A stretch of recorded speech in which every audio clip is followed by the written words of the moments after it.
gelisah kan ya, Bro? Iya. Nggak usah bisa. Assalamualaikum, Ibu. Kami dari kelompok 5 kelas 10 DPB 1 yang mewawancarai Ibu tentang tema kepekerjaan. Ya. Boleh? Ya.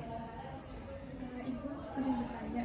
Pertanyaan yang pertama, bagaimana tanggapan Bu Umi mengenai kebersihan di SMK Negeri 1 Adiwarna?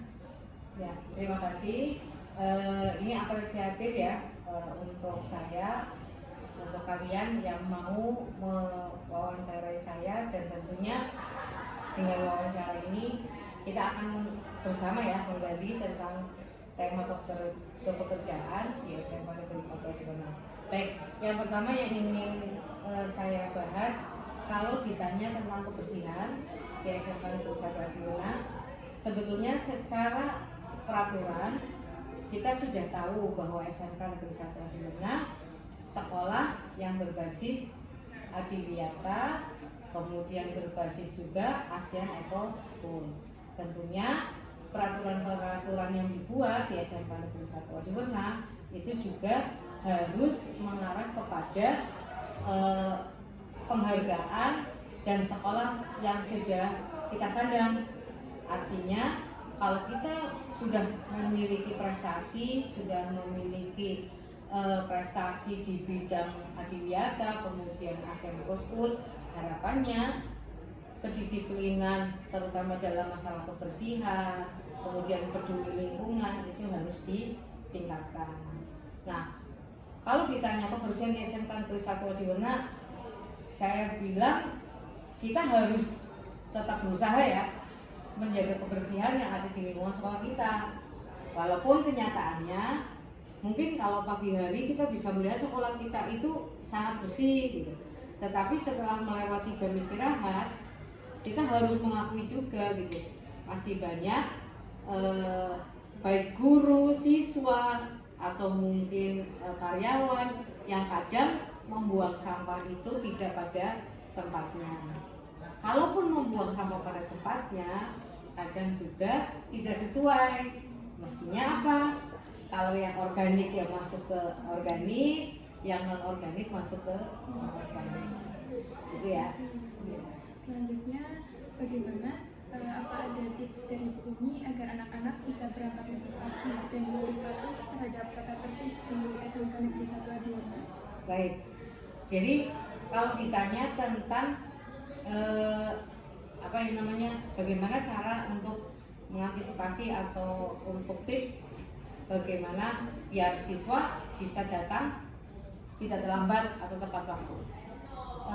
Sebetulnya harus kita ketahui bahwa yang namanya peraturan, kemudian tata tertib, sekarang kita meningkat kepada sebuah keyakinan sekolah atau keyakinan kelas, kesepakatan sekolah atau kesepakatan kelas. Salah satunya kan kita tahu bahwa sekolah diawali dari pukul 7 pagi. Nah, bagaimana agar siswa tidak terlambat gitu? Atau mungkin nanti lebih luas bagaimana siswa itu bisa disiplin dengan tidak datang terlambat gitu. Mematuhi aturan yang sudah ada atau kesepakatan atau keyakinan kelas dan sekolah. Satu hal bahwa budaya positif itu harus dibentuk dari diri sendiri. Itu yang pertama.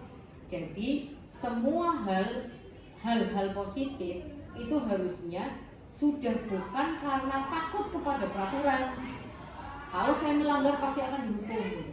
Tetapi seharusnya mulai sekarang sudah harus berpikir bahwa saya datang tidak boleh terlambat. Itu karena dari diri sendiri. Ada kemauan untuk selalu berbuat baik. Ya salah satunya untuk mentaati peraturan atau kesepakatan dan keyakinan sekolah atau kelas. Nah itu satu hal. Yang kedua, kalau kita ingin mendisiplinkan diri, ya salah satunya biar tidak datang ke sekolah sampai terlambat gitu. Maka kita harus punya jadwal, gitu. Artinya kita harus punya time schedule. Ya harus punya time schedule. Jadi kalau malam misalnya mengerjakan tugas, berarti harus bisa menyelesaikan sampai dengan pukul berapa. Misal jam 10 malam saya harus tidur, kemudian jam 4 sebelum subuh saya harus bangun.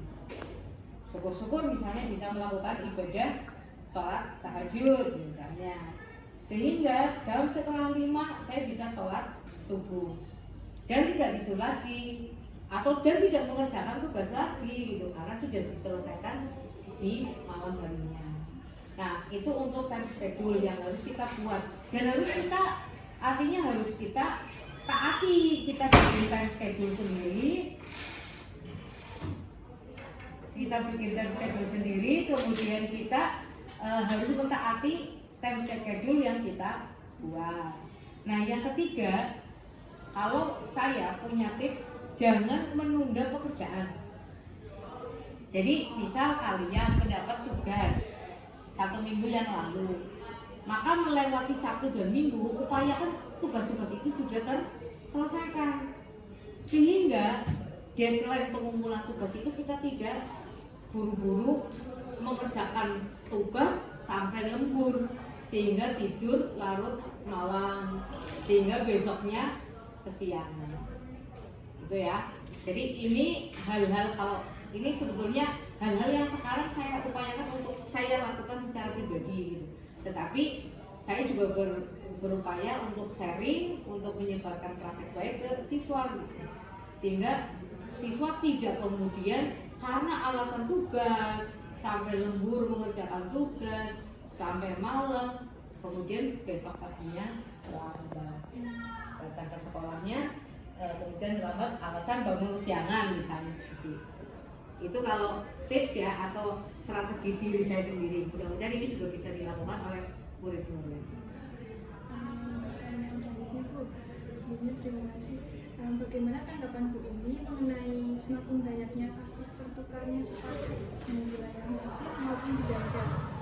Ya, ini pun dialami di perpus ya Mbak, dialami di perpustakaan. Sebetulnya kalau saya lihat, satu di perpustakaan, sebetulnya saya dari perpus ya, di perpus sudah ada CCTV ya, tetapi kendalanya kan karena ada keseragaman sepatu, kita tidak bisa mendeteksi itu sepatu siapa. Itu kalau walaupun sudah ada CCTV.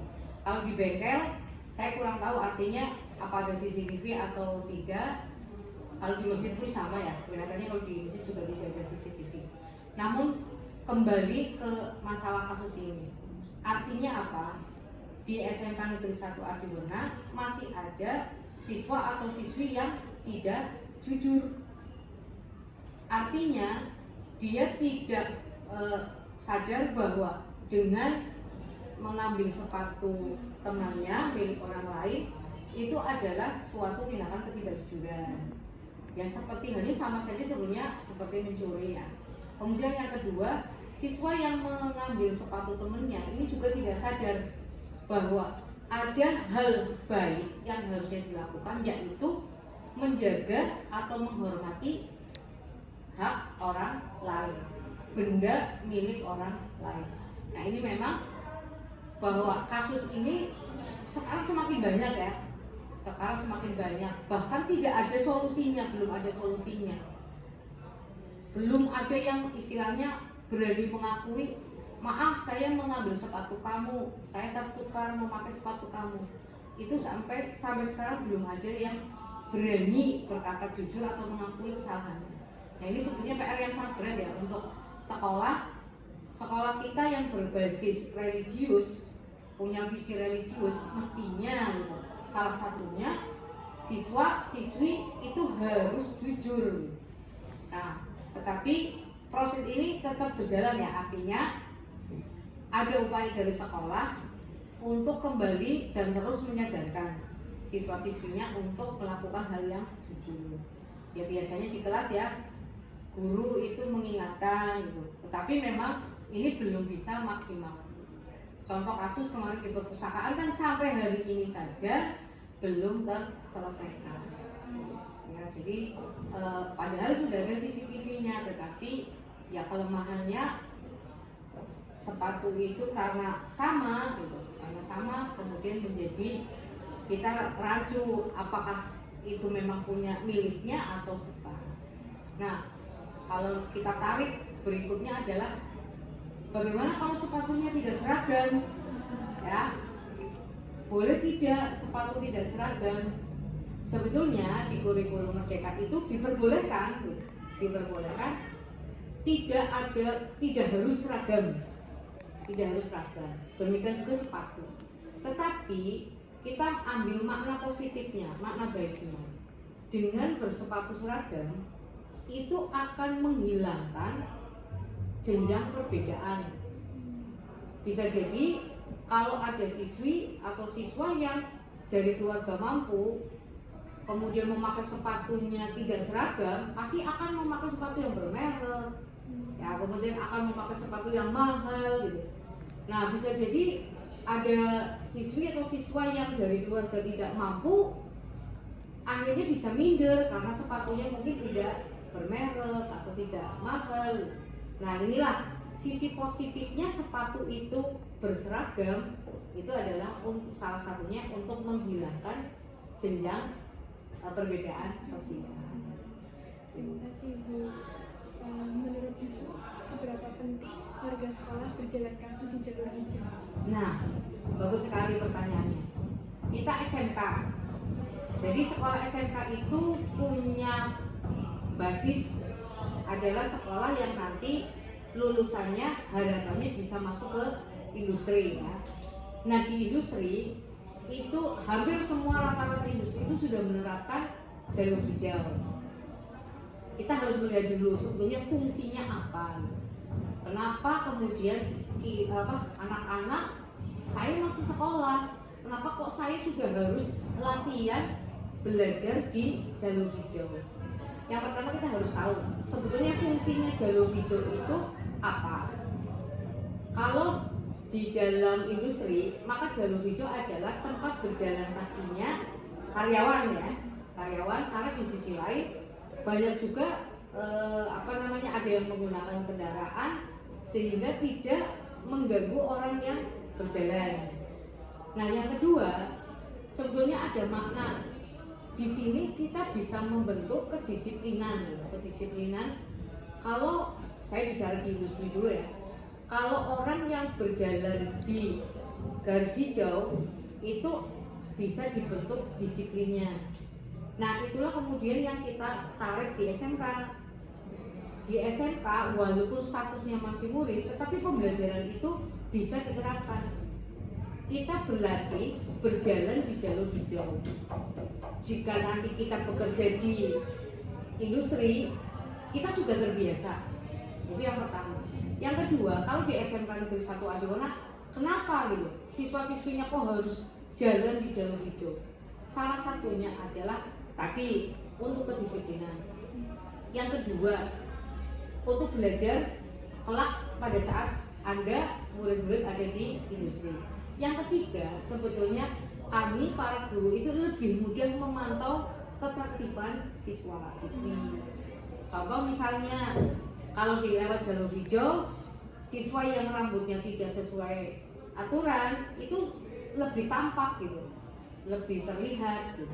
Nah, tetapi itu istilahnya target terakhir, ya. Jadi harapannya lewat jalur hijau itu kita terbiasa dengan hal-hal yang tertib.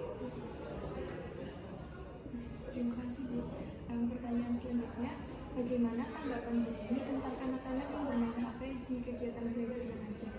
Ya, ini dilema, ya, Di sisi lain sekolah memang dalam peraturan